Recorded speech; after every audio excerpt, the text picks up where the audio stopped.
विनय का आज का दिन ही बहुत खराब था। सुबह-सुबह जब घर से निकलने लगा तो देखता है बाइक पंक्चर थी, बाइक का टायर। अब वो हर एक को होता है भाई ऑफ़िस टाइम टू टाइम ही पहुँचते हैं। इतना स्पेयर टाइम नहीं था, फालतू टाइम नहीं था कि पंक्चर लगवा के थोड़ा-सा टाइम पहले या बिल्कुल टाइम पर ऑफ़िस पहुँच जाए। तो डाँट पड़नी लाज़मी थी। बॉस को फ़ोन करता है, बॉस खींच जाते हैं और कहते हैं भाई जल्दी आ। लेकिन पंक्चर लगवाते-लगवाते थोड़ा-सा टाइम लग जाता है और अपने तय समय से तकरीबन आधा घंटा लेट पहुँचते हैं। अब शायद बॉस भी किसी मूड में नहीं था आज और जितनी भी बंदूकें थी वो सारी की सारी विनय की तरफ हो जाती हैं। अब आज उसका दिन बेहद ही ख़राब रहने वाला था, ये विनय को लगता है। मैं दिन की बात कर रहा हूँ क्योंकि दिन में 2-3 बार बॉस ने थोड़ा-सा डाँट दिया विनय को। हालाँकि विनय एक काम करने वाला लड़का है और कभी-कभार ही बॉस की डाँट वग़ैरह पड़ती है, लेकिन आज तो रिकॉर्ड टूट चुका था। शायद ये बात ऑफ़िस वाले भी महसूस कर रहे थे कि बॉस आज कुछ ज़्यादा ही कर रहे हैं, लेकिन कोई बॉस के आगे कैसे बोल सकता है। दूसरी ओर विनय, उसका सुबह से मूड ख़राब था। ऊपर से जैसे मूड ख़राब हो तो काम भी कुछ गलत होते हैं, जानबूझकर नहीं कोई करता, वो भी हो रहे थे जिसकी वज़ह से बॉस से डाँट भी पड़ रही थी। पुणे का मौसम आज कुछ बेईमान हो चुका था। सुबह तो ठीक-ठाक थी, दोपहर को तेज़ धूप लगी थी, लेकिन जैसे-जैसे शाम हो रही थी, वैसे-वैसे मौसम ख़राब होता गया और शाम जैसे जब ऑफ़िस को एग्ज़िट करने का टाइम था, तब तक तो बिल्कुल घने बादल छा चुके थे। अब जो लोग ऑफ़िस में फ्री होने के बाद कई बार थोड़ी बहुत गॉसिप वगैरह करते हैं, वो भी मौसम की मंशा को देखकर जल्दी घर जाने की तैयारी कर रहे थे, लेकिन विनय की हिम्मत नहीं पड़ रही थी कि वो बॉस के केबिन में जाकर बॉस से जाने की इजाज़त माँग सके। क्योंकि अभी विनय का बुरा समय बाकी था। लेकिन बुरा समय क्या हो सकता है? अब तो विनय के ऑफ़िस से बाहर घर जाने का टाइम हो चुका था, लेकिन नहीं, अब कुछ और होने वाला था जिसके बारे में विनय ने कभी सोचा तक नहीं था। क्या था वो? आइए जानते हैं इस किस्से के अगले पड़ाव में, लेकिन उससे पहले चैनल पर नए हैं तो लाइक, शेयर, सब्सक्राइब ज़रूर कीजिएगा। साथ के साथ ही हाइप के बटन को भी प्रेस कर दीजिएगा और शेयर ज़रूर कीजिएगा।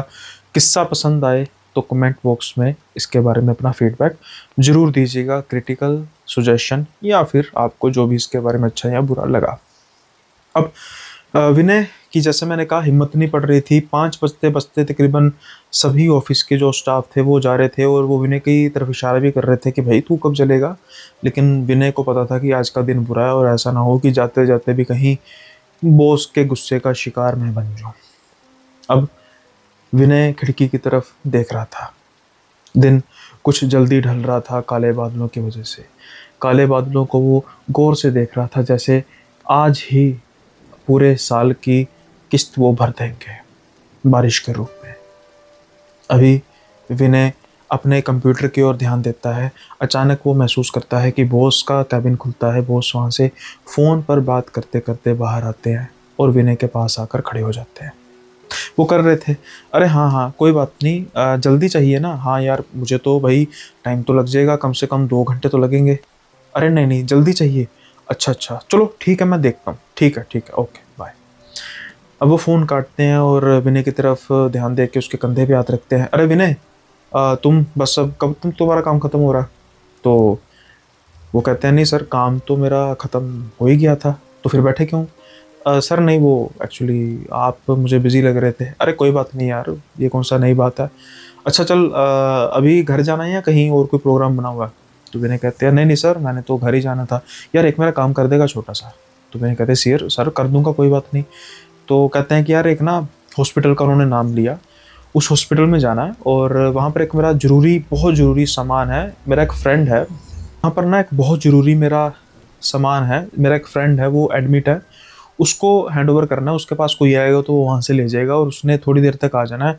अब यार मैं गाड़ी से जाऊँगा ना हॉस्पिटल तो मुझे 2 घंटे लग जाएगा, तुझे ट्रैफ़िक का तो पता ही है, तो तू तो बाइक पर होगा, तो चला जाएगा, उसके बाद सीधा घर चले जाना। तो विनय अब ना करने की हालत में तो था ही नहीं, ना करके शायद गालियाँ ना खाता, लेकिन शायद उसका अगला दिन भी ख़राब हो जाता। ख़ैर अगले दिन तो छुट्टी थी, लेकिन विनय सोचता है कि भई अब सारे दिन की जो बॉस की डांट पड़ी है, यही मौका है बॉस का काम करके उसको भी ठंडा कर देते हैं। तो विनय कहता नहीं नहीं सर, ये कोई कहने वाली बात है। तो हॉस्पिटल का एड्रेस वगैरह देते हैं, हालांकि वो हॉस्पिटल जो था वो दूसरे रूट पर था, इसका घर विनय का दूसरे रूट पर था। विनय को यानी कि पहुंचते पहुंचते रात का टाइम तो हो ही जाना था, लेकिन फिर भी विनय सोचता चलो कोई बात नहीं यार, बॉस का काम ही करना है। अब विनय वो जो जो भी था समहाउ जो भी कुरियर था वो उसको अपने बैग में डालता है और जल्दी जल्दी निकलता है। और बॉस कहता है अरे भाई ध्यान से, धीरे धीरे। कहता नहीं सर बारिश पड़ने वाली है तो फिर ऐसे रास्ते में लेट हो जाऊंगा। ठीक है, तो कहते हैं भाई ध्यान से जाना। अब जल्दी विनय ऑफिस से बाहर निकलता है, बाइक पर बैठता है और चल पड़ता है हॉस्पिटल की ओर। हालांकि उसको उस एरिया का पता था कि किस एरिया में हॉस्पिटल है, मतलब बड़ा शहर है, ऐसा तो नहीं होता ना कि सारे एरिया का पता हो, लेकिन एटलीस्ट उसको थोड़ा सा आइडिया था, कभी कभी वो एक दो बार गया होगा उस साइट की ओर। अब क्या होता है कि जब उस लोकेशन के पास पहुंचता है विनय, तो अचानक से तेज बारिश होने लग पड़ती है और वो दुकान के शेड के नीचे खड़ा होता है। अब वो सोच रहा होता है कि यार हॉस्पिटल का बोर्ड तो यही लगा हुआ है, लेकिन यहाँ पर तो हॉस्पिटल जैसी चहल पहल है ही नहीं, ना ही कोई आसपास दुकान है, ना ही कोई कोई चहल पहल होता है ना। हॉस्पिटल का जो मेन दरवाज़ा गेट होता है, बड़ा गेट होता है, वहाँ पर लोग आते जाते हैं, पार्किंग होती है, लेकिन ये तो बिल्कुल सुनसान पड़ा है। तो ये बड़ा देख के रहा था कि मैं कहीं गलत जगह तो नहीं आ गया, और ये इसके आसपास भी कोई बहुत ज़्यादा आबादी नहीं है। अब क्या होता है कि उसको एक आदमी जाता दिखाई देता है, तो वो गुजारिश करता है सर सर ये जो हॉस्पिटल है, मैंने मेरे हिसाब से तो यही होना चाहिए, तो बट ऐसा लग नहीं रहा कि ये हॉस्पिटल है। तो कहता है नहीं नहीं बेटा यही हॉस्पिटल है, लेकिन ये हॉस्पिटल का बैक साइड है, आपको आगे जाके लेफ़्ट लेना होगा, फिर एक दोबारा गली घूमेगी राइट की ओर, फिर आगे जाके फिर थोड़ा सा लेफ़्ट धीमा से लेंगे, फिर उसके बाद आपने यू टर्न ले लेना पीछे की तरफ, मतलब लेफ़्ट ही मुड़ जाना आपने। लेफ़्ट मुड़ के सीधा जाएंगे तो इसका मेन हॉस्पिटल का दरवाज़ा है वो आपको नज़र आ जाएगा। अब कहते हैं अच्छा अच्छा ये तो लंबा, तो मैं यहीं से पीछे पीछे से कोई दरवाज़ा है मेरे हिसाब से, वो दरवाजे दीवार के पास मुझे नज़र आ रहा है। तो अंकल कहते हैं नहीं नहीं नहीं नहीं बेटा, वहाँ से नहीं जाना, उस तरफ से मत जाना। तो ये कहते हैं कि अंकल क्या हो गया? अरे बेटा मैंने कहा ना कि वो सेफ़ नहीं है जगह। या ऐसे ये जो पिछली बिल्डिंग तुम देख रहे हो पुरानी बिल्डिंग है, ये अब काम की बिल्डिंग नहीं है, मेन हॉस्पिटल आ गई है, तो तुमने वहाँ से ही जाना है, यहाँ से गलती से भी मत जाना। अब ये सोचते हैं कि भाई ठीक है, उनको कहने के लिए कह दिया। अब ये वेट कर रहे थे कि बारिश रुके थोड़ी सी तो मैं हॉस्पिटल जाऊं, लेकिन तभी इनको बॉस का फ़ोन आता है। ये बॉस का फ़ोन उठाते हैं, हाँ जी सर। तो बॉस अरे भाई पहुंचे नहीं अभी तक, टाइम काफ़ी हो गया। तो कहता नहीं नहीं सर, एक्चुअली मैं बस रास्ते में ही हूँ, 5 से 10 मिनट में पहुँच रहा हूँ, बारिश काफ़ी तेज़ थी तो फिर मैंने बाइक रोक दी कि सामान वगैरह गीला ना हो जाए। कहते ठीक है यार, थोड़ी सी देखना, जल्दी पहुँच जाना, वो ज़रूरी है मुझे। अब बॉस का फ़ोन चाहे किसी पर्सनल काम के लिए भी हो, लेकिन प्रेशर तो दिमाग पर आ ही जाता है, जो प्राइवेट नौकरी करते हैं उनको पता ही होगा। अब ये सोचते हैं कि भाई जल्दी से मैं निकलूँ, लेकिन बारिश काफ़ी तेज़ थी। अब ये कहते हैं चल बारिश में कोई बात नहीं, भीगता ही हूँ, कोई बात नहीं चल पड़ता हूँ, क्योंकि अब ना अंधेरा हो चुका था, बादलों की वजह से भी जल्दी अंधेरा हो चुका था। और ये जैसे ही बाइक पर बैठने लगते हैं तो देखते हैं बाइक का टायर फिर से पंक्चर। बहुत गुस्सा इनको आता है कि भाई जितनी दूर अंकल कह रहे हैं मेरे हिसाब से 1-1.5 किलोमीटर तो कहीं नहीं है, अब मैं बाइक को घसीट के लेकर जाऊंगा यार, 5 मिनट का सिर्फ काम है, सिर्फ 5 मिनट का काम है, और मैं 5 मिनट के काम के लिए इतना फंसूँ। अब इनके ध्यान में आता है कि अच्छा यहाँ पर बैक साइड में भी तो दरवाज़ा है, लेकिन अंकल ने कहा था कि नहीं नहीं वहाँ से जाना नहीं है। अरे यार अंकल ने पता नहीं क्यों कहा होगा, मैं जल्दी से वहाँ से साइड पे गलियारे से जाऊँगा और उसके बाद फिर जल्दी से जो भी है देकर वापस आ जाऊँगा, किसी को क्या पता लगेगा। और वैसे भी कुछ वहाँ पर कोई ख़ास तौर पे अगर ऐसा कुछ ज़्यादा ही क्रिटिकल हो, कोई सिक्योरिटी गार्ड खड़ा हो रोकने के लिए, कुछ हो वहाँ पर, तो कुछ मुझे नज़र नहीं आ रहा। अब ये शेड की ओर लेते उस दीवार से लगते लगते सीधा उस दरवाजे के पास जाते हैं जहाँ से वो बैक साइड से एंट्री थी। छोटा सा दरवाज़ा था, जंगले जैसा दरवाज़ा था, वहाँ पर बोर्ड जंग लगा बोर्ड एक लगा तो था, प्रवेश निषेध, नो एंट्री। लेकिन अब इनको जल्दी थी उस पार्सल को पहुंचाने की, इसलिए ये बिना सोचे समझे उस दरवाजे को पार कर जाते हैं, मानो जैसे अपनी किस्मत के दरवाजे ही बंद कर देते हैं। अब जैसे ही ये आगे जाते हैं तो देखते हैं कि भाई अंधेरा है, सिर्फ एक फर्स्ट फ्लोर पे इनको खिड़की नज़र आती है जिसकी लाइट ब्लिंक कर रही थी, जल बुझ रही थी, जल बुझ रही थी। इसके अलावा अंधेरा पसरा हुआ था। दूर से हॉस्पिटल की दूसरी बिल्डिंग की लाइट जल रही थी जिसकी वजह से हल्की फुल्की रोशनी आ रही थी। इसके अलावा कुछ नहीं था। अब ये धीरे धीरे बढ़ते हैं उस बिल्डिंग की ओर, क्योंकि इन्होंने सोचा था कि कोई गलियारा होगा, पार्क के साइड से रास्ते का होगा, लेकिन नहीं, पूरा पूरा वो दीवार आगे बनी हुई थी, जैसे इस पर्टिकुलर बिल्डिंग को बंद किया है, लेकिन कोई ना कोई रास्ता तो होगा ना जो उन दो बिल्डिंगों को जोड़ता होगा। यही सोचकर ये उस हॉस्पिटल के अंदर एंटर कर जाते हैं। अब जैसे ही अंदर एंटर करते हैं, अचानक से सभी लाइटें जल जाती हैं। एकदम से ये चौंकते हैं, ये सोचते हैं, अरे भाई ये कैसे हो गया? अच्छा, हो सकता है लाइट गई हो, मुझे ही लग रहा हो, क्योंकि एक फ्लोर की लाइट ब्लिंक कर रही थी, कुछ फॉल्ट होगा जो ठीक हो गया होगा। चलो अच्छी बात है। अब ना ये आगे जैसे ही 2 कदम रखते हैं, अचानक से इनको ऊंची ऊंची कुत्ते की भौंकने की आवाज़ आती है। जैसे ही ये पीछे मुड़ के देखते हैं, बाहर कॉरिडोर के जो मेन एंट्रेंस थी पिछले बैकयार्ड की, वहाँ पर एक कुत्ता ऊपर मुंह करके बहुत ऊंची ऊंची भौंक रहा था, जैसे कोई ऊपर चोर हो, चक्का हो, या जो उस कुत्ते को पसंद ना आया हो। अब ये सोचते हैं कि भाई कुत्ता देखने में आवारा तो है, लेकिन बड़ा पला हुआ कुत्ता है, कहीं इसकी नज़र मुझ पर पड़ गई तो ये मेरे पीछे ना हो जाए। ये धीरे से मुड़ने की कोशिश करते हैं, लेकिन कुत्ता सुन लेता है। वो इनकी तरफ देखकर भौंकने की बजाय मिमियाने लग पड़ता है, जैसे वो चाह रहा है कुछ बताना। वो अपना सिर हिला के इनको ऊपर की तरफ देख के भौंकने लग पड़ता है। इनको कुछ समझ में नहीं आता और ये सोचते हैं कि भाई ये ऐसे क्यों कर रहा है, ये ऊपर कुछ उसको नजर आया कुछ। अब ये धीरे धीरे उस कुत्ते की तरफ जाना शुरू करते हैं। कुत्ता उनकी तरफ भौंकने की बजाय या उनकी तरफ हमलावर होने की बजाय इनको ऊपर इशारा कर रहा था, और जैसे ही ऊपर देखते हैं, ऊपर कुछ नहीं था, बस वही लाइट फ्लिक कर रही थी। नीचे तरफ जो लाइट थी वो तो ठीक चल रही थी, लेकिन बाकी सारी जगह जो एक कमरा था वो सारी जगह लाइट ठीक थी, सिर्फ वही कमरे में लाइट फ्लिक कर रही थी। अब ये सोचते हैं कि पता नहीं कुत्ता क्या देख के भौंक रहा है, शायद ऊपर कोई होगा। जैसे अभी हॉस्पिटल मुझे कोई इतना भी वो लग नहीं रहा, जैसे जितना उन्होंने कहा था कि बिल्कुल बिल्डिंग है ठीक ठाक है, थोड़ी बहुत डस्ट है, लेकिन अचानक उनका ध्यान जाता है एक बोर्ड की तरफ जो ऊपर की तरफ इशारा कर रहा था, मैटरनिटी डिपार्टमेंट वार्ड, यानी कि ऊपर की तरफ जो जहाँ पर डिलीवरीज वगैरह होती हैं, शायद वो वाला डिपार्टमेंट होगा, हो सकता है। अब ये सोचते हैं कि मुझे क्या लेना देना, ये उस रास्ते को ढूंढने की कोशिश कर रहे थे, उस कॉरिडोर को ढूंढने की कोशिश कर रहे थे जहाँ से बिल्डिंग के दूसरे ओर जाने का इनको रास्ता मिल सके। कुछ देर ये इधर उधर जाते हैं, अचानक से इनको हल्की सी रोने की आवाज़ आती है। ये सोचते हैं कि ये रोने की आवाज़ कहाँ से आ रही है। आवाज़ आ रही थी ऊपर से। जितनी जितनी उसकी रोने की आवाज़ आ रही थी, वैसे वैसे ही कुत्ते के भौंकने की आवाज़ भी तेज होती जा रही थी। अब इनको डर लग रहा था। मोबाइल की टॉर्च ऑन करते हैं, क्योंकि लाइट अचानक से चली जाती है। लेकिन जैसे ही लाइट जाती है, उन्हें कॉरिडोर के दूसरे हिस्से में थोड़ी सी लाइट जलती दिखाई देती है, कमरे के एक दरवाजे के उस पार, जो इस बात का इशारा कर रही थी कि जो मेन बिल्डिंग है शायद इसी कमरे से होकर जाती है, जो बिल्कुल ठीक था। अब ये जैसे ही जैसे जा रहे होते हैं, अचानक से इनके बॉस का फ़ोन आता है। अरे विनय, कहाँ रह गए भाई? कहते नहीं सर, बस मैं हॉस्पिटल में हूँ, मैं तो वो ढूंढ रहा हूँ। अच्छा अच्छा, चल ऐसा करना मेरे भाई, जब तू सारा पार्सल वगैरह हैंड ओवर कर देगा, उसके बाद फिर तू मुझे फ़ोन कर देना कि मैंने पार्सल हैंड ओवर कर दिया है। और घर जाके भी मेरे भाई मुझे फ़ोन कर देना, क्योंकि तेरा अभी बारिश वगैरह हो रही है तो मेरी वजह से तू लेट हो गया, तो फिर मुझे थोड़ा सा रहेगा कि भाई तू पहुँच के कर दिया।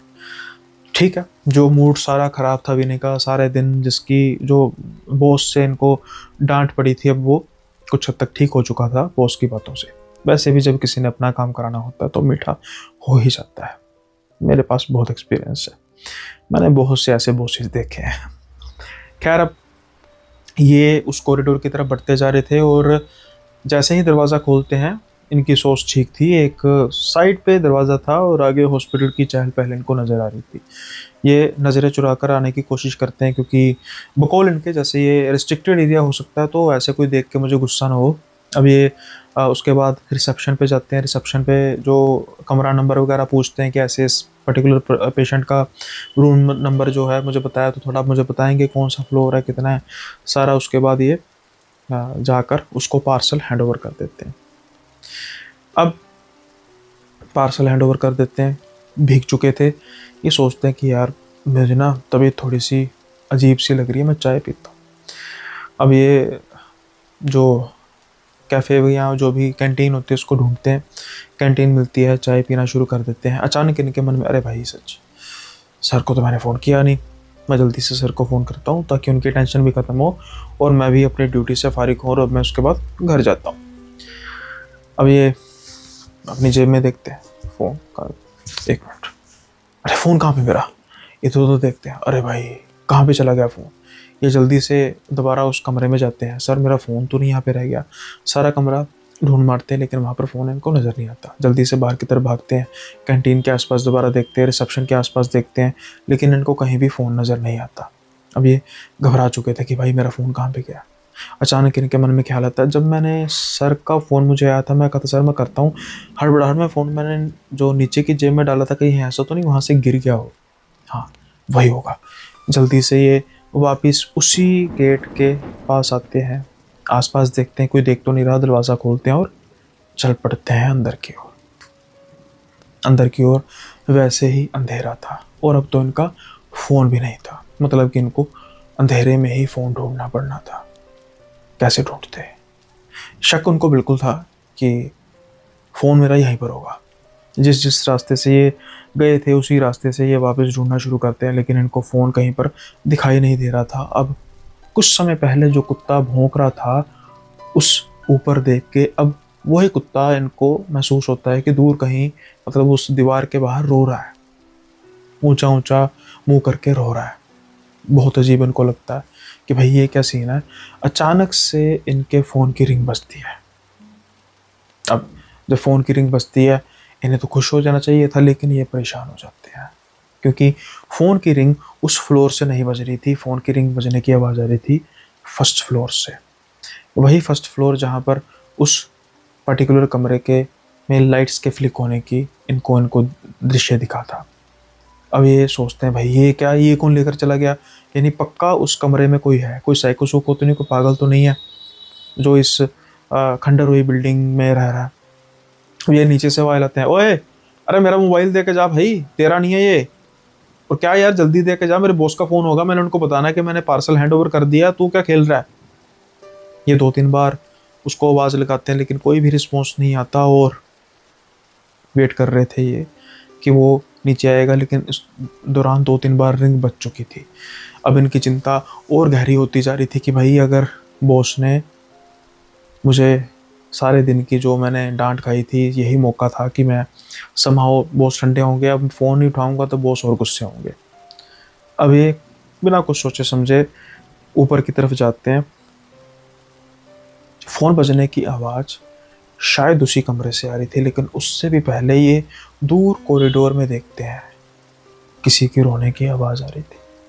वो देखते हैं दूर एक औरत शायद बैठी हुई है, दीवार का सहारा लेकर।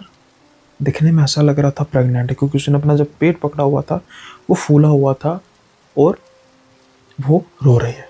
फ़ोन के बजने की आवाज़ अब बंद हो चुकी थी।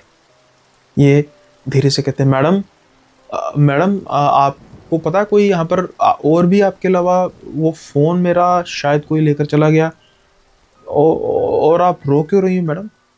अब ये धीरे धीरे धीरे बढ़ते जा रहे थे अंधेरे को चीरते हुए। हालांकि फर्स्ट फ्लोर होने की वजह से जो बिजली चमक रही थी बीच बीच में, उसकी चमक से वो औरत हल्की हल्की दिखाई दे रही थी, जिसके बाल बिखरे हुए थे और वो रोए जा रहे थे।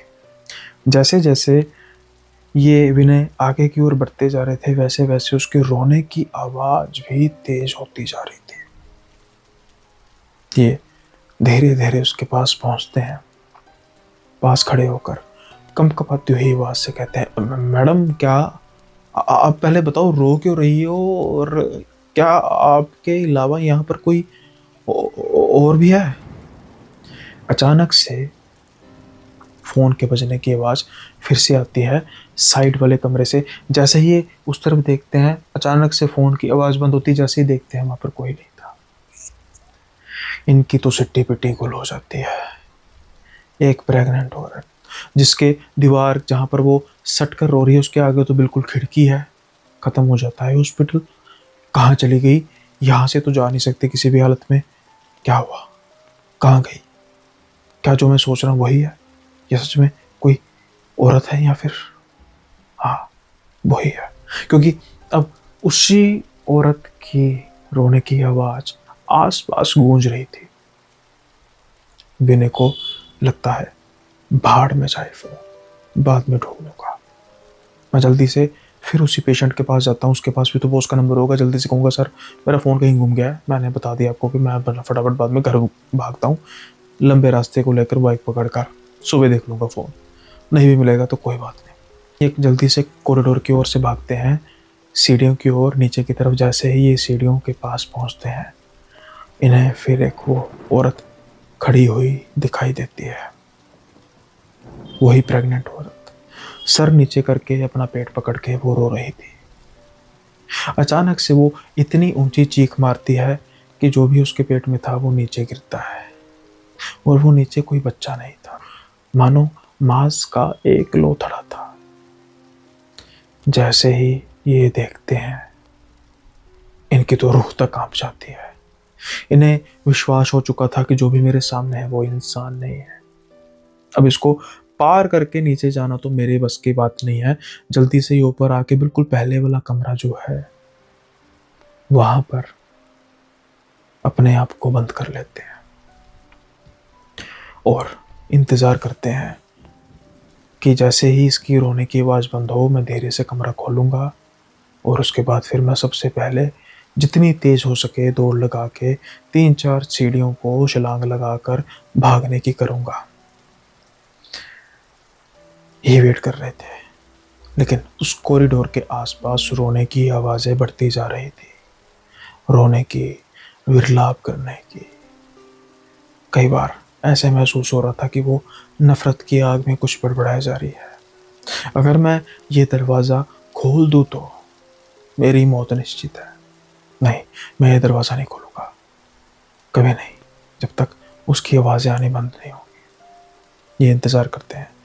आधा घंटा, 1 घंटा, 1.5 घंटे, 2 घंटे।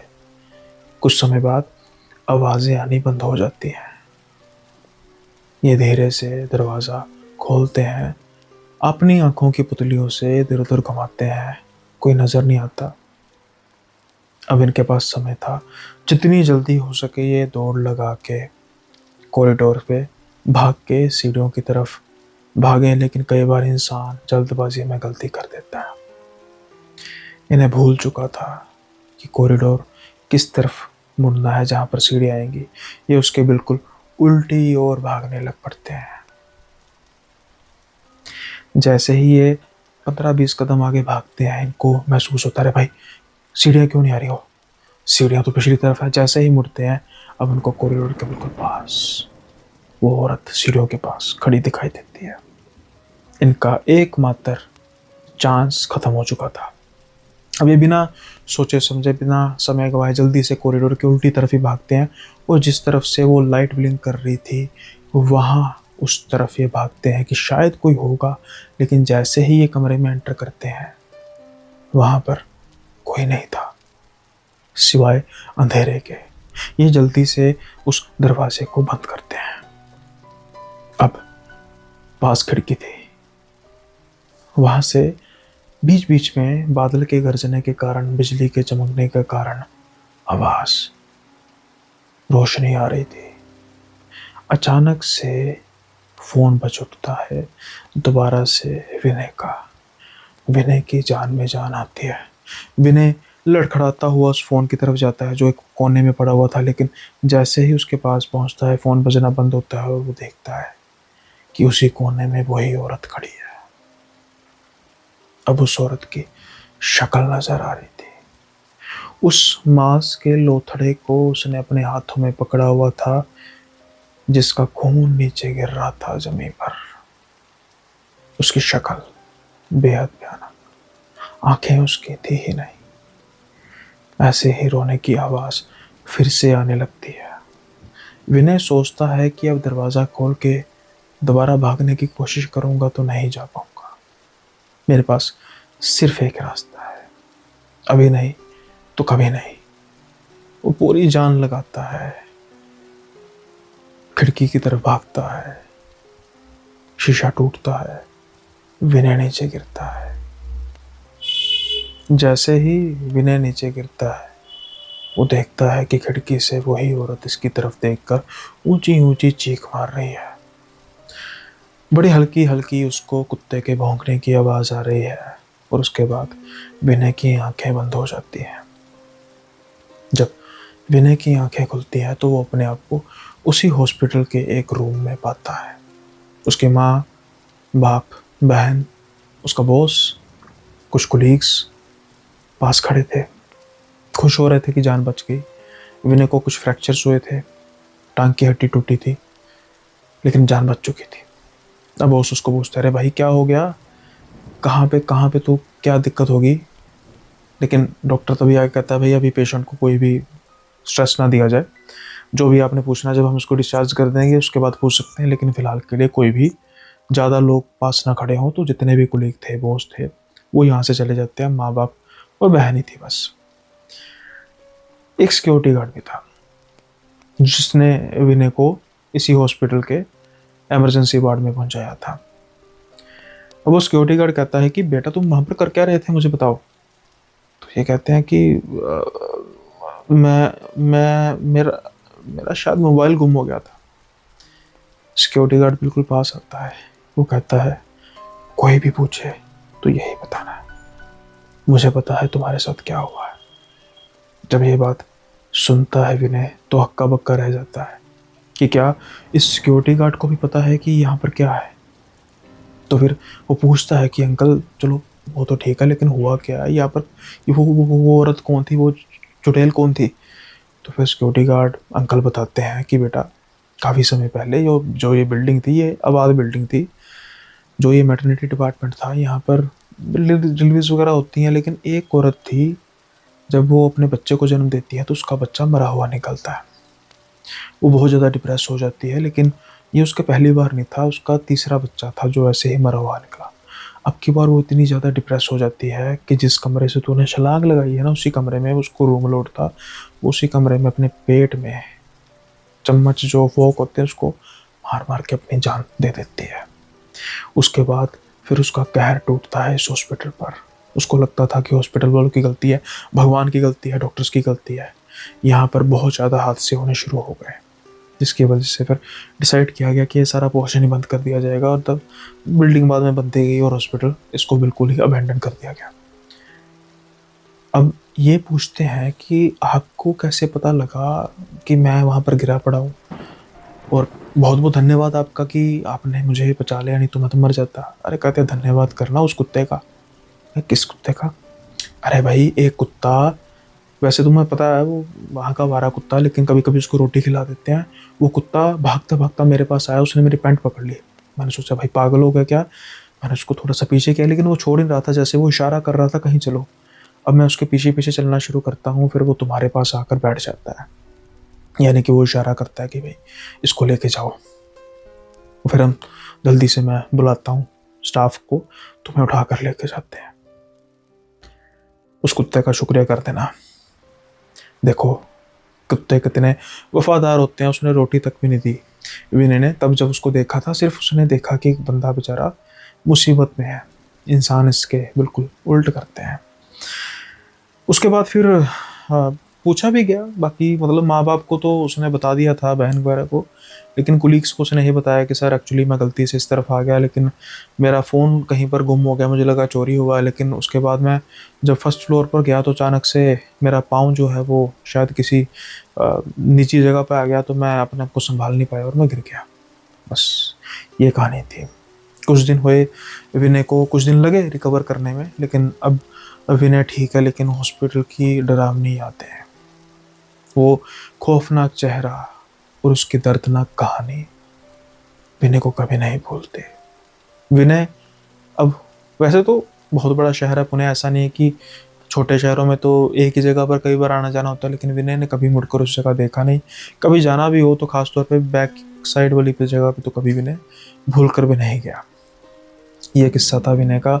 उम्मीद करता हूँ कि आपको किस्सा पसंद आया होगा। पसंद आया तो लाइक शेयर सब्सक्राइब करना मत भूलिएगा, और साथ के साथ ही हाइप तो जरूर दीजिएगा। अब इससे पहले हम अगले किस्से की ओर बढ़े, जो भी अपने किस्से कहानियाँ बताना चाहते हैं हमें, वो चाहे तो जो स्क्रीन पर नंबर शो कर रहा है व्हाट्सएप का, ईमेल आईडी और इंस्टा आईडी, वहाँ पर आप रिकॉर्ड करके लिख के ईमेल, या फिर अगर आप चाहें तो 1-to-1 भी बात कर सकते हैं। सब्जेक्ट टू आप पहले डीएम करें, वहाँ पर आप अपने बारे में थोड़ा सा बताएं और आपकी कहानी उसके बारे में थोड़ा सा बताएं। जस्टिफिकेशन देरी होगी तो हम डिस्कस भी करेंगे। और साथ के साथ ही कुछ व्यूअर्स, जैसे अभी रिसेंटली कुछ सब्सक्राइबर्स थे जो मेरे चैनल पर आए, जैसे दीपक शर्मा, देन मेहुल, उसके बाद फिर नवदीप, देन उसके बाद भावेश।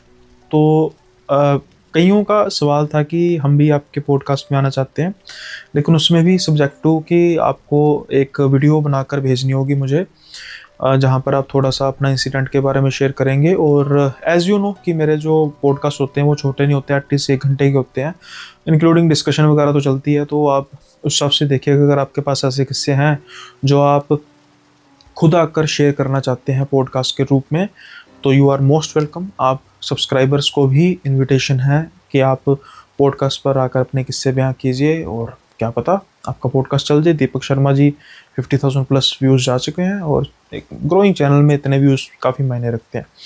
तो देखिए, अगर आपको लगता है ये भी कर सकते हैं। अदरवाइज़ अगर आपको लगता है कि आप नहीं आ सकते, तो जैसा मैंने कहा है कि जो ये व्हाट्सएप नंबर है, अभी जैसे खन्ना से भाई हैं तो उन्होंने कहा था, तो आप मुझे डीएम कर सकते हैं इस नंबर पर, और ये नंबर व्हाट्सएप ओनली है, तो कोई ऐसी बात नहीं है, तो आप आराम से इसको डीएम कीजिए। साथ के साथ ही अगर कम्युनिटी ज्वाइन करना चाहते हैं वो भी ज्वाइन कर सकते हैं, उसका आपको लिंक जो है डिस्क्रिप्शन में मिल जाएगा। और साथ के साथ ही मेंबरशिप ओनली ज़रूर आप ज्वाइन कीजिए, क्योंकि बच्चों का कब्रिस्तान जो नया एपिसोड है, नया चैप्टर है, बेहद किस्से उसके डरावने हैं विद फुटेजेस, तो आपके लिए इंटरेस्टिंग होगा।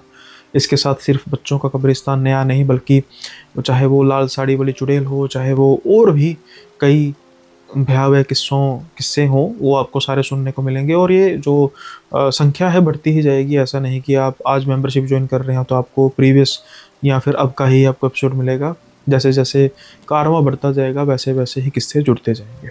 तो उम्मीद है कि आप सिर्फ 29 रुपये पर मंथ, यानी कि 1 रुपये से भी कम पर डे में इस मेंबरशिप प्लान को ज्वाइन करेंगे, और चैनल को ग्रो करने में भी आप सहायता करेंगे।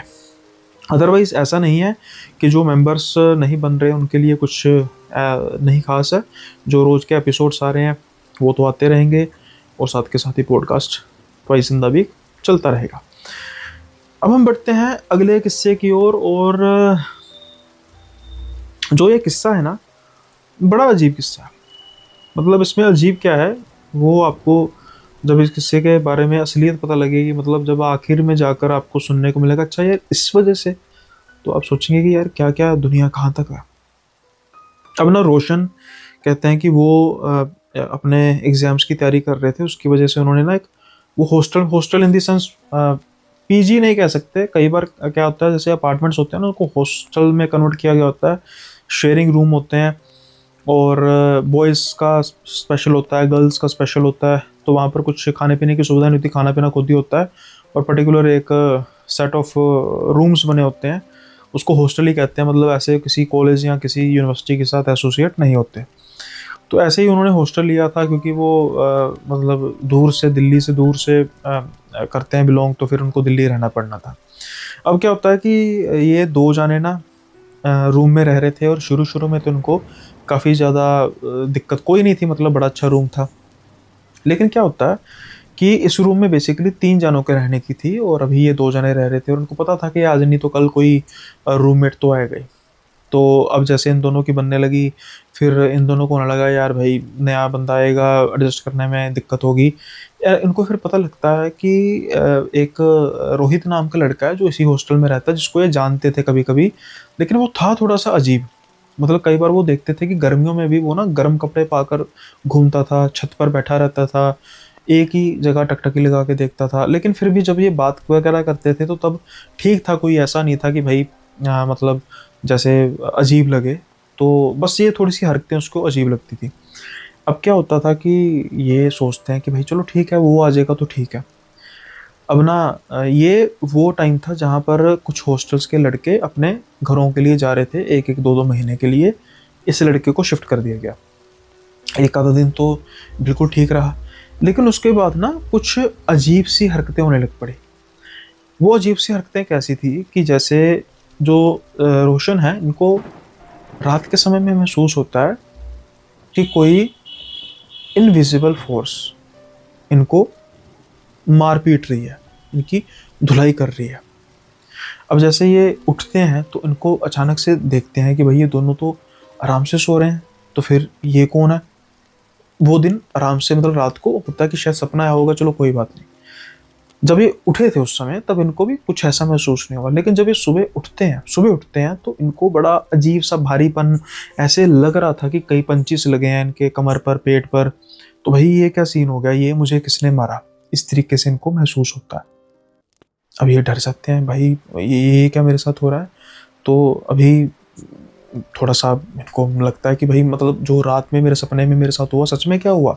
अब ना ये अपने पहले नॉर्मल दोस्त से बात करते हैं, जो उनका दोस्त था रवि, कि भाई ये ऐसा ऐसा मुझे रात को ना महसूस हुआ।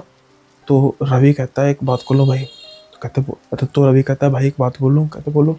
यार मुझे भी ऐसा महसूस हुआ, लेकिन मैंने सोचा कि शायद पता नहीं तू सुन के हंसेगा, लेकिन ऐसा लग रहा था मुझे कि मारपीट मेरी हो रही है। मुझे भी दर्द हो रहा है, लेकिन मैं तो शर्म से नहीं बता रहा था कि भाई तू सोचेगा कि क्या कैसी बातें कर रहा है। कहता भाई मैं क्यों बात करूंगा, लेकिन ऐसा कैसे हो सकता है। रवि कहता है कि भाई मुझे भी ये नहीं पता कि ऐसा कैसे हो सकता है, क्या दिक्कत है। कहता पता नहीं यार, एक ही सपना हम दोनों को अचानक से कैसे आता है। अब ना ये बातों बातों में पूछते हैं उस लड़के से, रोहित से, कि रोहित भाई कैसा रहा, ठीक रहा। कहते हाँ अच्छी नींद आई। यार रात को तुम्हें कुछ अजीब सा नहीं लगा। कहते नहीं अजीब सा मतलब। कहते नहीं मतलब कुछ दबाव या कुछ ऐसा महसूस हुआ हो, स्लीप पैरालिसिस वगैरह। कहते नहीं मुझे तो नहीं लगा। तो कहते अच्छा। एकदम रोहित बोल पड़ता है, लेकिन तुम्हें बहुत मार पड़ी। उसने मुझे बताया कि यार इनको ना पीटने का मजा बड़ा है। ये ना पहले सोचते हैं सीरियस होते हैं, फिर ये अचानक सोचते हैं अरे मजाक कर रहा, हंसने लग पड़ते हैं। अब ना इतना कह के रोहित बाहर की तरफ चले जाता है, जो भी अपने इसने इंस्टीट्यूट जाना होगा, जो भी कोचिंग सेंटर जाना होगा। अब ये दोनों हंस रहे थे, कहते यार बंदा मेरा मजाक किया है, लेकिन एकदम से चुप होते हैं। लेकिन हमने तो इसको बताया ही नहीं कि हमें मार पड़ी है, फिर कैसे इसने कह दिया। और ये किसकी बात कर रहा था कि इसको रात को पीटने का बड़ा मजा आया। चौथा बंदा तो कोई कमरे में आया ही नहीं।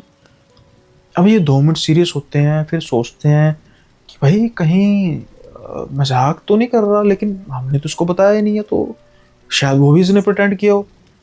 अब ना बात आई गई हो जाती है। ये अपने इंस्टीट्यूशन जाते हैं, वहाँ पर पढ़ाई वगैरह करते हैं, और दिन निकल जाता है। रात के समय में ये जब बात करते हैं, थोड़ा बहुत उसको गौर करने की कोशिश कर रहे होते हैं, लेकिन इनको कुछ ऐसा महसूस नहीं होता कि कुछ अजीब है इसमें, या फिर कुछ ऐसा उसमें ऐसा अनयूजुअल है जिसको लेकर ये कुछ पॉइंट आउट कर सके।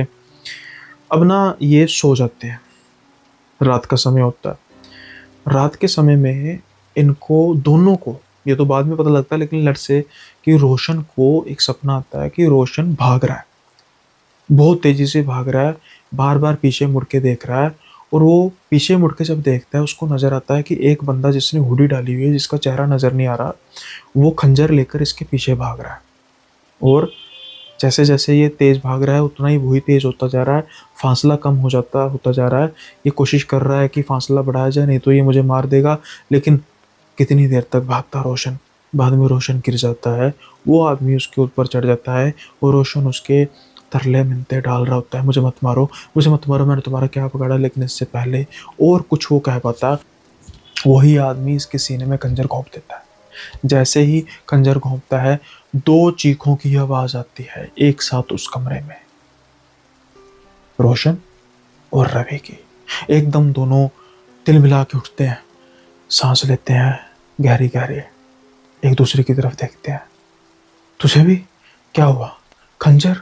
हाँ सीने पे। हाँ, दर्द हो रही है यार, बहुत दर्द हो रही है, ऐसा लग रहा है खंजर घोंपा, लेकिन खंजर तो है नहीं। क्या ये कैसा सपना है? अब ये दोनों देखते हैं उस तरफ। इतनी ऊंची चीख मारने की आवाज थी कि दरवाजा खटकने लग पड़ता है। जो आसपास के लड़के जितने भी थे वो दरवाजा खटखटा रहे होते, लेकिन ये महाशय तो आराम से सो रहे होते हैं। ये जल्दी से दरवाजा खोलते हैं, पसीनों पसीने हुए होते हैं, और उसके बाद पूछते हैं क्या हुआ मित्र। वो कहते हैं भाई ये सारा कुछ हुआ, सपना में बुरा आया। बात सपने की होती है। कहते कोई बात नहीं भाई, पानी पियो। और ये महाशय फिर अपने घोड़े बेचकर सो रहे थे, जैसे इसको कुछ पता ही नहीं है। अब ना अगली सुबह होती है। अगली सुबह होके थोड़े से ये गुस्से में थे, तो ये ना गुस्से में उसको पूछते हैं, अरे यार रात को हमें इतनी दिक्कत हुई और तुम्हें तुम्हें पता तक नहीं है। तो वो जो रोहित था वो कहता, मैं समझा नहीं क्या हुआ रात को भाई। कहता यार रात को हमें अचानक बड़ा बुरा सपना आया। तो वो ना अभी ना रुक जाते हैं कि हम क्यों बताएंगे। अगर कुछ चीज होगी तो ये कुछ ना कुछ बोलेगा।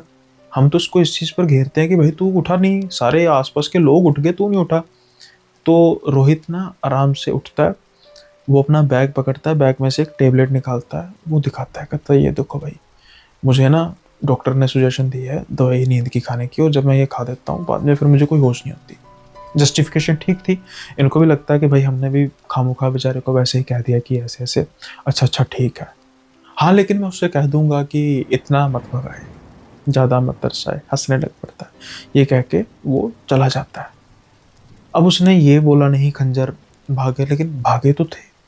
ये सोचता है कि भाई ये बंदा प्रिटेंड कर रहा है या फिर क्या कर रहा है, मतलब समझ नहीं लग रही।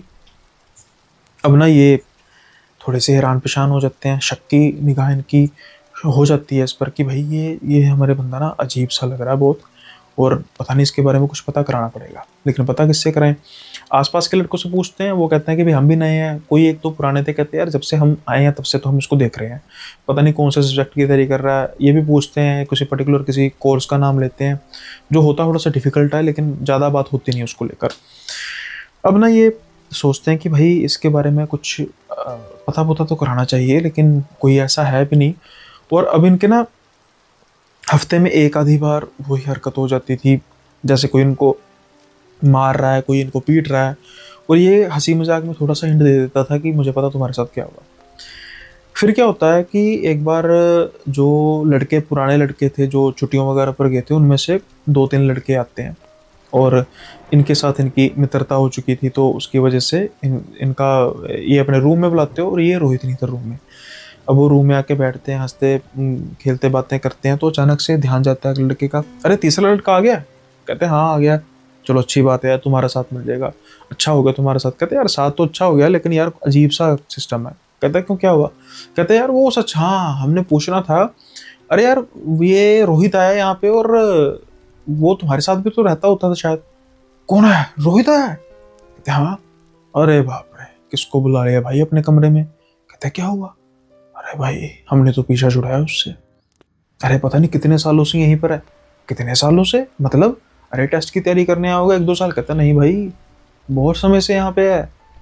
हम तो जाने की तैयारी कर रहे हैं, हमारे से पहले के बैच में भी था, उससे पहले के बैच में भी था भाई। भाई ये हमारे साथ हम तो 1-2 दिन ही रहे थे, और हमें बड़े अजीब से सपने आते थे रात को, और ये हंसता उठता था बात में। तो हमने तो भाई मालिक को कह दिया कि भाई हम इसके साथ नहीं रह सकते, बता दो शिफ्ट कर सकते हो तो फिर हम, नहीं तो कहीं और चले जाएंगे। अब इनको लगता है कि भाई ऐसी बात है, तो ये थोड़ा सा पूछने की कोशिश करते हैं, कुछ तो बताओ कि क्या सीन है इसका, मतलब कहाँ रहता है, कहाँ से बिलोंग करता है। कहते हैं भाई हमें कुछ नहीं पता, ना ही हमने जानने की कोशिश की है कभी। इतना है कि भाई जिसने भी इसके बारे में फीडबैक दिया है वो यही फीडबैक दिया है कि भाई जब भी ये किसी के साथ रूम शेयर करता है उसके साथ कुछ हरकतें होने लग पड़ती है सपनों में, अजीब सी मार कुटाई ये सब कुछ। तो भाई इसको कोई टॉलरेट नहीं करता। अब इनको लगता है कि भाई ये तो गलत बात है, मकान मालिक ने जानते हुए भी हमारे गले में डाल दिया। तो वो उनको सजेशन दे के जाते हैं कि भाई यहाँ तो तुम यहाँ से निकल जाओ, या तो इसको निकाल दो, नहीं तो दिक्कत होगी। अब ना ये बड़े गुस्से में मकान मालिक के पास जाते हैं, उसको कहते हैं कि अंकल ये क्या बात होती है, वही हम आपको रेंट पूरा टाइम पर देते हैं, जितना आपने कहा उतना देते हो, तो आप किसी को भी हमारा शेयरिंग दे देंगे। ये कहते हैं क्या हुआ बेटा? कहते हैं वो रोहित लड़का। कहते क्या हुआ? कहते हैं हमने उसकी फीडबैक ली है, जहाँ पर भी वो रहता है उसकी यही फीडबैक है कि भाई वो ऐसे ऐसे। अब वो ना अंकल थोड़ा सा खींच के, अरे यार तुम्हारे साथ भी? कहता है भाई हमारे अंकल क्या क्या हो रहा है हमारे साथ हमसे मत पूछो, हमने कहाँ कहाँ खंजर खाए हैं। क्या सच में है ऐसा कुछ? कहते हैं अंकल सच कह रहा हूँ। अंकल बोलते हैं कि मैं एक बात बोलूं बेटा, तुम्हारी बातों पर मैं 100% यकीन कर सकता हूँ, क्योंकि मुझे तुम दोनों को पता है कि ना तुम कुछ नशा करते हो ना तुम कुछ ड्रिंक वगैरह करते हो। उसकी वजह से जो ये पहले लड़के होते थे ना, ये सारे के सारे नशेड़ी हैं। मुझे पता है कि कुछ ना कुछ खा खू के कुछ करते होंगे। मुझे लगता था कि ये तो बेचारा लड़का शरीफ है। अच्छा बाय द वे अंकल ये बताओ, ये लड़का रह रह कब से रहा है? कहते हैं रह तो यार बड़े सालों से रहा है। तो अंकल कहते हैं कभी आपको शक नहीं हुआ? यार शक क्या होगा, पास नहीं होता होगा। तो ये कभी घर वगैरह जाता है? यार घर नहीं जाता, मैंने कभी इसको घर जाते नहीं देखा। मतलब इसका अगर इसको कई बार ये जैसे बाकी लड़के चले जाते हैं, इसको तो मैं आते जाते देखता हूँ। तो आपको अजीब नहीं लगा? यार आज लग रहा अजीब तुम बात कर रहे हो। उसका कुछ नंबर वगैरह घर वालों का? कहते हैं हाँ नंबर। अब ना ये बात करना शुरू करते हैं। अंकल आप बात तो कीजिए। अब ना अंकल स्पीकर फोन पर लगाकर बात करते हैं। हाँ जी रोहित के घर से बोल रहे हैं? उनके फादर फोन उठाते हैं। कहते हैं हाँ जी बोलिए। तो कहते हैं सर ऐसे ऐसे मैं उनका मकान मालिक बोल रहा हूँ। हाँ जी बोलिए। तो आपसे कुछ बात करनी थी। क्या हुआ, किराया नहीं दिया उसने? नहीं नहीं किराया तो उसका टाइम पर आता है। कहते चलो ठीक है। अच्छा अच्छा ठीक। हाँ जी फिर क्या बात करनी थी? अच्छा मैंने बस पूछना था कि एक तो रोहित काफ़ी सालों से हमारे यहाँ पर रह रहा है, और वो छुट्टियों में कभी घर भी नहीं जाता, तो कोई दिक्कत वगैरह है? कुछ ऐसी बात तो नहीं है? मुझे थोड़ा सा हुआ कि भाई कोई परेशानी तो नहीं है, मैंने इसलिए आपसे फ़ोन किया। कहते हैं कोई आपको तंग वगैरह कर रहा है? कहते नहीं तंग तो नहीं हमें कभी किया। तो कहते फिर? कहते नहीं फिर भी भाई इतनी देर से हो तो पूछना तो होता ही है ना। कहते भाई बात ऐसी है कि हम चाहते नहीं कि वो घर आए फिलहाल के लिए। अब इनको अजीब लगता है मकान मालिक को भी, इन दोनों को भी, कि ये कैसे पिता है जो अपने बच्चे को नहीं घर लेकर आना चाहते। तो कहते हैं मतलब मैं समझा नहीं। कहते हैं भाई अरे भाई हमने कहा ना कि बस कुछ है, आपको अगर किराया बढ़ाना तो बता दीजिए, मैं किराया बढ़ा दूंगा, कोई दिक्कत नहीं, लेकिन अभी। कहते सर देखिए बात ऐसी है, प्लीज़ आप बताइए, और आप एक बात का ध्यान रखिए कि यहाँ पे रह रहा है कोई बात नहीं, लेकिन ऐसी कुछ कल को चक्कर होगा, चलो आप यहाँ से उसको ले भी जाओगे किसी और जगह हॉस्टल में डालोगे तो सभी एक दूसरे की जान पहचान होती है कल को। कहते हैं नहीं नहीं भाई आप मेरी बात नहीं समझे, आप विश्वास नहीं करोगे जो मैं कह रहा हूँ। दरअसल यहाँ पर ना, दरअसल उसे एक ना जिन का साया है हमारे घर में, और जब वो घर में रहता है ना तो उस पर पूरा हावी हो जाता है, उसको कंट्रोल करना मुश्किल हो जाता है, तो वो अपने आप को नुकसान पहुंचाता है। लेकिन जितना ये घर से दूर रहेगा ना, हमें किसी पंडित जी ने बताया कि कम से कम इतने वर्ष, कोई एक एक्स वाई जेड उन्होंने बोली कि इतने साल घर से बाहर रहना होगा, इतने साल घर से इसको घर नहीं आने देना, और जितना ये घर से दूर रहेगा उतना ये ठीक रहेगा, लेकिन उसके बाद जब उसकी मियाद ख़त्म हो जाएगी, इसकी ऐसे साधना वगैरह चल रही है, तो फिर ये घर आ सकता है, तो इसलिए हमने इसको दूर रखा घर से। अब ये सोचते हैं अच्छा जी। तो फिर एक बात आप इस चीज़ का रख लीजिए सर, कि कोई हम इसको शेयरिंग पे रूम नहीं दे सकते, और सिंगल रूम मैं आपको दे दूंगा, उसको किराया इतना होगा, आप अफोर्ड कर सकते हैं तो ठीक है, नहीं तो नहीं। तो वो 2 मिनट सोचते हैं, ठीक है आप किराया बताइए। ये किराया बताते हैं, कोई बात नहीं आपको किराया पहुँचे करेगा, आप उसको सिंगल रूम दे दीजिए। अब ना ये कहते हैं कि भाई सच में मुझे नहीं पता था, मुझे भी आज ही पता लगा। अब उस लड़के का सीन क्या था कि जो जिन उसको दिक्कत देता था, यहाँ पर आकर उस बंदे को दिक्कत देता था जो उसके साथ रहता था, ताकि कोई उसके साथ रह ना सके, और हार कर कभी ना कभी तो घर उसको कोई भेज दे। चलो उसको, रोहित को सिंगल रूम में भेज देते हैं। अब इनको तरस भी बहुत आता है उस बच्चे पर भी, भाई उस बेचारे का क्या कसूर है, उसको तो कुछ पता भी नहीं है, लेकिन डर भी बहुत लगता है कि भाई एक प्रेत एक जिन उसके साथ है, कल को कुछ दिक्कत ना कर दे, तो उसके साथ फिर लिमिट से ही रहते हैं। ये कहते हैं कि मतलब अब आज का किस्सा नहीं है, काफ़ी पुराना किस्सा है। तो फिर ये कहते हैं कि जब हमने अपना कोर्स वगैरह ख़त्म कर लिया, हम वहाँ से चले गए, अंकल के साथ हम कांटेक्ट में थे, हम रोहित के साथ कांटेक्ट में नहीं थे। तो अंकल को हमने ये कहा था कि अंकल प्लीज़ जब जाएगा ना याद ज़रूर रखना, हमें बता देना। तो उसके बाद फिर कुछ सालों बाद अंकल का फ़ोन आता है, अरे आज वो चला गया। तो कौन चला गया, थोड़ा सा भूल चुके थे। अरे वही लड़का रोहित। अच्छा अच्छा अच्छा चला गया, चलो बढ़िया बात है। तो कहते हैं उसके फादर वगैरह से पूछा आपने कि मतलब ठीक है? अब कहते नहीं अभी तो गया है। फिर 1-2 महीने बाद फ़ोन आता है कि मैंने उसके फादर को फ़ोन किया था, अब वो घर में बड़े आराम से रह रहा है, सब कुछ ठीक हो चुका है। और उन्होंने मेरा बाद में धन्यवाद भी किया कि आपने भी इतना सहा। और मैंने कहा कि नहीं भाई, और भी लड़के थे जिन्होंने सहा, मैं तो बहुत कुछ आपको बताया नहीं था कि उन्होंने क्या-क्या सहा, कहाँ-कहाँ खंजर खाए। तो आप थोड़ा-सा बस हमें बता देना चाहिए था, अब कुछ ज़्यादा नुकसान हो जाता तो क्या कह सकते हैं। लेकिन चलो, परमात्मा की कृपा थी कि कुछ ऐसा नुकसान हुआ नहीं और सब ठीक-ठाक रहा लगभग-लगभग। तो खुश हैं ये उसके लिए कि भई चलो, एक बच्चा है जो इतना जिसने झेला, और जैसे मर्ज़ी समय निकला, मिल-बाँट के समय निकल गया। उम्मीद करता हूँ कि ये किस्सा आपको पसंद आया होगा। पसंद आया तो इसको भी लाइक, शेयर, सब्सक्राइब करना मत भूलिएगा। काफ़ी अजीब किस्सा था भाई, देखो कैसे घर से दूर, पिता देखने में तो यही लगेंगे भाई कैसे घर वालों ने बाहर किया, लेकिन उनकी भी मजबूरी है। फाइनली अंत भला सो भला, वो वाली चीज़ हुई और ठीक है। अब फिलहाल जब तक की अपडेशन है ठीक है। ऐसे भी जिन होते हैं, ऐसे भी पीछे पड़ जाते हैं। करते हैं आज का एपिसोड यहीं पे समाप्त। जल्दी मिलेंगे अगले एपिसोड में नए किस्सों के साथ। तब तक के लिए बाय बाय।